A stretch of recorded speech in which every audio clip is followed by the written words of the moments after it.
13th in the Championship. The takeover happened, as I said it would. People will be... Oh, when have we got Leeds?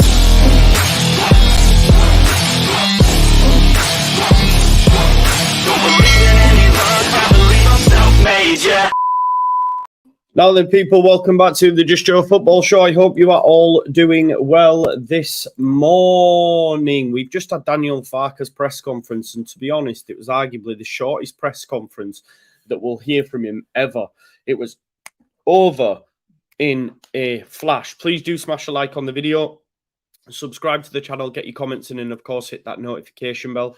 To be honest, folks, I will be live on Twitch very shortly after this. I'm just gonna have a shower and that. I've been for a walk this morning and whatnot, and plenty to do on there, just sorting out my squad and all that sort of stuff for anyone who's wondering where I am on that first scene. But I hope you are all doing well this morning. As I said, there's only 30 of you currently. It's that time of day, 1:30, you know what I mean? But if you could help by smashing a like on the video, help it get seen, help the YouTube algorithm do that for me, okay? As I say, it is going to be quite short and snappy, this one. I can't lie to you, because the press conference wasn't full with much at all. To be honest, Dallas, he was asked about Dallas being back.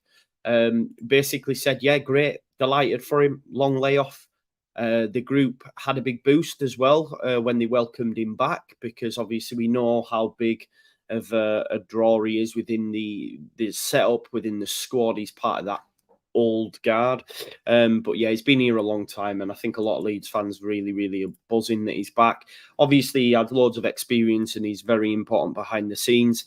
And Daniel Farke called him basically a modern-day Leeds legend, which you sort of have to agree with. He did say, though, he did caveat it by saying, look, it's going to be a long time before he's back. It's going to be a while before he's back playing, which we'd expected. You know, you can't come back from a break and just because you're in training expecting that they're going to be playing anytime soon. I think we'll see him closer to Christmas, if I'm being totally honest. Asked about Rodon. Obviously, Rodon received the second yellow card. The first one wasn't a yellow. Second one was. He didn't really touch on the yellow situation, but it was asked more specifically. I mean, God bless Adam Pope was like, yeah, Cooper made a defense-saving tackle at the end. But I was thinking, yeah, but he also made some errors in the lead up to that. But basically, his whole lead up to the question was basically saying, is Creswell going to play? Because he's going to play with a right centre-back and a left centre-back. And Daniel Farke, for me, just basically said no without saying no. He said it depends on the game. But for me, it's more about the quality of the player. I read into that as he thinks Cooper's ahead of Creswell. And he then mentioned the fact that Germany had won the World Cup with Boateng and Hummels, and they're both right-footed. So he basically said it's not that big of a deal. Of course, you can create better angles and stuff. But I think, for me, what he was saying there in a roundabout way is that we're going to start with Strauch and Cooper. Although I'd like Creswell to come in, I do think Cooper's a steady Eddie without... He's a steady Eddie. Of course, he has moments, but I mean more so from like, leadership point of view, etc. So, does he rate Creswell? It was a bit of a shame to see him dropped out of the whole squad altogether, bombed out in effect. So, yeah, disappointing to see that, and hopefully we'll see. Well, Creswell will have to be back on the bench, but he'll be frustrated having just signed a new long-term deal, of course. Radiby Leeds says 0-0 again tomorrow. If we can't break them down, we will break them down. We'll win the game 2-0. They've lost 11 on the spin or haven't won in 11. I think we're going to be fine. He was asked about Gnonto. I think Gnonto might be out for a few weeks, you know. I think he might be out for a few weeks, about similar to Jed Spence. I mean, he said he's got an anterior ligament injury. Didn't sound too good. And for me, reading into it, I think he could be out for a while. So that's disappointing, because Gnonto is a good player without lighting it up. Do you remember when folks said he was best player in the team and I got stick for it? You can see now he is definitely not that. Good news on Bamford. Obviously, we know that Bamford's back. I think someone said there was no YEP representative there today. It was maybe that's why it was shorter as well. We only got Phil, Adam, Berron. That's all we got today. So I wonder what's happened to the YEP. But he said, look, Bamford's not fully fit, and we still need to be careful with him. He's been out for a while. He's back in the mix for next week, though, so maybe he might be involved or being on the bench for the Southampton game. And he did say, this is Farke's words, not mine. He is priceless when he is fully fit.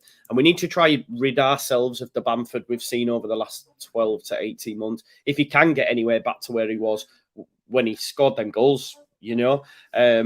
So I think, if he, like Farke said, when fully fit is priceless. If we can get in there, that'd be great. For those that are mentioning, you know, this breaking down of the low block, etc., you've got such... You've got such a low sample size. You've got such a low sample size. Let's wait. We've not seen us after the international break against a low block. We've seen us before against Sheff Wednesday, the day after the window shut. We've not seen us since. Since then, yeah. Let's not forget. Since then, we've battered Hull. We battered Millwall 3-0, and we were the better side against Hull until the 60th minute and would have gone on and won the game. I know people disagree. I don't know why, but it is what it is. Everyone's entitled to their opinion. He was then... He kept getting asked about Ethan Ampadu's minutes. I think if you're going to concerned press, ask more so about Gray, for God's sake, man. I don't know, I got a little bit frustrated. And he did say, look, we have to watch the load, but with Ethan, I'm not worried. There you go. Ethan Ampadu's going to play whenever he's fit, and so he should, just like Calvin used to. He was then asked by Berren, I think, will you need to rotate Ethan as he's played every minute? And he said, when they're ready to rest, I will do. But Ethan is in top condition, so no worries. You don't rest your best players if you don't have to, do you? If they can get through. I understand the resting of Gray because he's a young lad, but I don't understand the Ethan in. Just leave it alone. Speak about Gray if you want to know about resting players. He's probably ones that needs it more. He looked a bit battered for me after Hull, so I'd change him personally, not because of anything he's doing on the pitch, but I definitely wouldn't change Ethan, because I think we'd lose a hell of a lot without Ethan Ampadu, just like we did with Calvin. He was then asked, is there high expectations now at home for you to get wins? Do you feel it now? Because things have gone. You talk, Jamie. I've just gave you the example about the low block and Sheff Wednesday. Let's wait to see what we're like this week. I think a lot of Leeds fans at the minute have a very defeatist attitude, and I want you to cheer up a little bit. High expectations now you're at home. He says, I have felt it every single game since the start. Yeah, since the start. But I'm not getting into it. I've just told you my logic behind it. After the international break, we've played Millwall and Hull. We've struggled to break a low block down against Sheff Wednesday and in the cup, and all of a sudden now we're just never able to break a low block down. We're going to draw every game 0-0, etc. It's so frustrating for me, who is very positive about the current situation at the club, the points on the board, the clean sheets. Still, people find reasons to be annoyed. Look, at the end of the day, against Sheff Wednesday, and you know, all you have to do is watch White Rose rivals. We battered them. We should have been ahead. Against Hull, we battered them. We should have been ahead. But let's just wait and see before we start. Let's wait until we've got a decent sample size before we say, oh, they're going to play a low block, we're getting beat. Oh, they're going to play a low block, we can't break down a low block. We've come up against the low block twice in like 7 games. Like, I honestly, I don't know. 8 points from the last 4, which included 3 away games as well. This is what Daniel Farke had to say. Look, I'm in a positive mood. We've got 8 points from the last 4 games. We had 3 away games. We're in good form, but we could do with a home win. And I think we'll get it. Like I say, I do think we'll get it. 11 games defeated on the road now for Watford.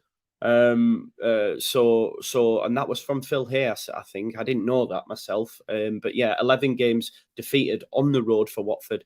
Do you use that in your team talk? I don't think it was Phil, actually.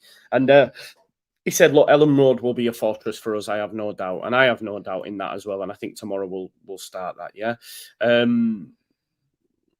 Yeah, you're right, Matt. Yeah, you're right. Yeah. We're gonna go down. Respect towards Watford. He said, you know, we'll need a top level performance. He's very good friends with their coach. They did the badges together, and I think he said they played against each other at the top level as well. So Nice little relationships for him there. He was asked about Aylin's yellow. I still don't know what that yellow was for, but he was like this one. He was throwing in, and he said basically, is it good to have that character about, and him using the dark arts, etc. Just to come back to your point here, though, Matt, if we're not battering teams and not winning, then I can take it. It's like a striker who continuously gets in the right position. Eventually, it's going to go in the back of the net. The issue with a striker is, just to use it, if they're not getting in the right position, that's when there's an issue. And with Leeds United, if we're not getting in positions to score, then okay, I can say to you, yeah, you're right, nothing's working. But every game that we've played, there's been times when we should have scored.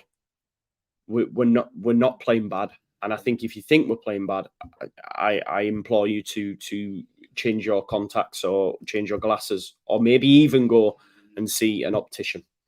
So yeah, and that just isn't that's just everyone. I think it's so defeatist right now. It's mad. Anyway, Luke is massive at this football club. Massive at this football club. His influence is huge in the dressing room. He gives them confidence and also kick up the backside when needed. He was asked about the loan players. You know, you're keeping an eye on them. I thought it was a daft question, to be honest. These loan players that have left the football club, none of them are going to have a future here. They're all turncoats. I assume, because none of the youth have gone out aside Perkins, but apparently he wasn't great either, was he, behind the scenes? There's not been any sort of like promising youth that's gone out like last season when we had Creswell go out. So yeah, a bit of a dud question. So he said, yeah, look, we've got that many loans that I don't have enough eyes, which you have to agree with. And to be honest, none of us care for them anyway. But he says, well, we'll have a team that track them. Yeah, I agree with you. I agree with you, Vic. You know, we more than likely do have extra gears to go up. I don't disagree, mate. And the thing is, on Wednesday night, if we score that goal from Rutter, we win the game comfortably. This is the point. It's all about getting that first goal for us, and we will just romp teams. Listen, I can't stress enough, going to Ipswich was huge. I know for free, it might look a little bit different, but they've conceded 7 goals all season, and 4 of them came to Leeds United. You know, so that shows how attacking we are. We have one of the best defensive records in the league. We're the only team in the league with 3 clean sheets in the spin. So for me right now, like someone's just said, yeah, John Buck, people believe it's a slog. There genuinely was someone having a conversation with me on Twitter saying, at what point do you worry that we're not getting wins? I'm like, wow, we've got 39 games left, and we're talking like this. If that's how we're talking now, bloody hell, Christmas, March, we're going to be, people's heads are going to go. People's heads are going to go. It's a long way to go. And there will be times when we might go on winless runs, because we did it even under Bielsa, but it's easy to forget now. But I think as a fan base, and I don't just think it's Leeds fans, I think every fans do it, but you only see ours. You know, I remember when that first season in the Premier League, when we were comfortably top half and people were still looking at Fulham results going, ooh, they might catch us. And we finished 9th. Do you know what I mean? And that I wasn't. Look, everyone's different. It's everyone. You know, is deals with things differently. Yeah. I this is my point as well, Vega. This is what I can't stress. The league shit. The division shit. Yes, it's a slog. Yes, it's hard. But there has not been one team yet this season that I've gone, tell you what. And this is Hull, who are in the top 6. Ipswich, who are flying, or I think are in the top 2. Leicester aside, and I'm giving props to Leicester now because it doesn't look like it is going to stop. Leicester aside, there is no one. There is no one for me. So I don't understand why you know. I think it's mad. This is a point, Vic. They did not lay a glove. They have 1 defeat to QPR on the opening day. Since then, they've won games, drawn games against good teams in this division, and we look streets ahead of them. Levels. So for me personally, the quality is shit. I said before the season started, it's nowhere close to when we were in it before. When we were in it before, even like when we were in League One, we always seem to end up in divisions. Whenever, remember in League One, we had Southampton, we had Leicester, you know, all these teams ended up going to the Premier League. Leicester bloody won it. And then you look at, you look when we were last in the Championship, you had Brentford, you had Fulham, you had Sheffield United, you had us. There was loads of very, very good sides that played a very good brand of football. You know, Brentford, Thomas Frank, you had Wilder, you had Bielsa, you had Farkas, Norwich. There's none of that now. None of that. For me, it's nowhere. And that's why, you know, I spoke to a Burnley fan and they said to me, trust me, like when he said the 3 promoted teams will all be at the top, provided they get recruitment right. Because the level now between those that have had parachute payments and them other teams is just, you know, it's wild, you know. Low block. We're going to talk about that dreaded word. I'm getting sick of hearing it, to be honest, though. And hopefully tomorrow, when we win, we can just be done with it, right? But Phil here obviously asked the question. And Daniel Farker said, yes, look, many teams will come and try park the bus. We have to score the first goal, which is what's been said. And it's about balance as well. Like, we know, don't we, right? If we get the first goal, they have to come out and play, at which point then we can pick them off and we can win games 2 and 3s. Yeah, we know that. Had we got one against Hull, if Rutter scores again, that would have been 2 and 3s for me. We saw that at Millwall. I thought, against Ipswich, I just think the old frailties of the defence popped out. Obviously, Rodon got a clean sheet. If we play that game again now, I don't think we concede nowhere near as many as we did. And that was at their place, Portman Road. They hadn't lost for months. They forgot what it was like to lose. But yeah, we have to score that first goal. And he did say it's all about balance and being patient, you know. And over the course of 90 minutes, you hopefully grind them down and make them exhausted, chasing shadows kind of vibe. There's not a one shoe fits all to breaking down a low block. But he mentioned about us when we get the lead, we've already shown we can play well, and it is our job to find solutions. There is no blueprint. There is no blueprint to playing down a low block.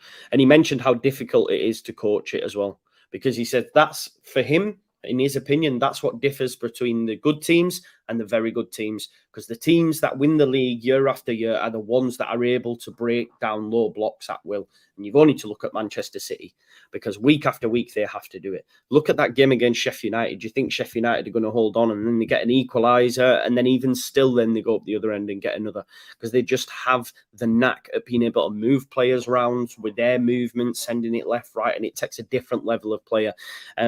Because Daniel Farker said, look, it's very easy to be compact. And listen, we could all say to our mates going up against the top team, all just stand behind the ball and just try to close the gaps and that. I get where Daniel, I don't think he was being derogatory for those that play that way, but he basically said being compact is very easy. But the mad thing is it's rock hard to find solutions to break it, which is right, isn't it? Because all they want you to do is funnel out wide cross. We've seen it before. Who can forget that Wigan game? You know, and the players need to use their ability to say, you know what, we're not going to do that. We're going to try and be adventurous. We'll come inside, find little passes here and there. I do think a creative number 10 would have massively helped that. I think we know that. But we don't have one, at least till January anyway. So just stay as we are, keep picking up wins. I do think we'll win tomorrow. We will be doing a big match preview tonight. We've got it scheduled in for 8 o'clock, so I'll see you for that. Between now and then, I'm going to be doing some FIFA, folks. I'm going to have a shower, just a little bit of dinner, and then I'll be playing FIFA. So if you want to join me over there, Twitch is in the description to this very video. So please go over and subscribe and follow me on there, because I will be there. Look, that was it from Daniel Farker's presser. It was really, really short. No questions from the YEP, must be both on holiday. And it was snappy today, not much in it. But yeah, hopefully, you know, not hopefully, I think we will. We will win. We always seem to beat Watford, our place anyway, and quite comfortably. And I'm expecting more of the same. But join us tonight for the big match preview, where you'll get a more in-depth look at Watford, and we can have more of a chat about our lineup and how we go about winning the game. But thank you as always for watching the Just Joe Football Show. Sorry for being a narky little bitch, but I was up till 2 a.m. as you know, and then was up early as well. My own fault. But yeah, love you all. Thanks for watching, and I will see you in a bit. Peace out, folks. Bye-bye.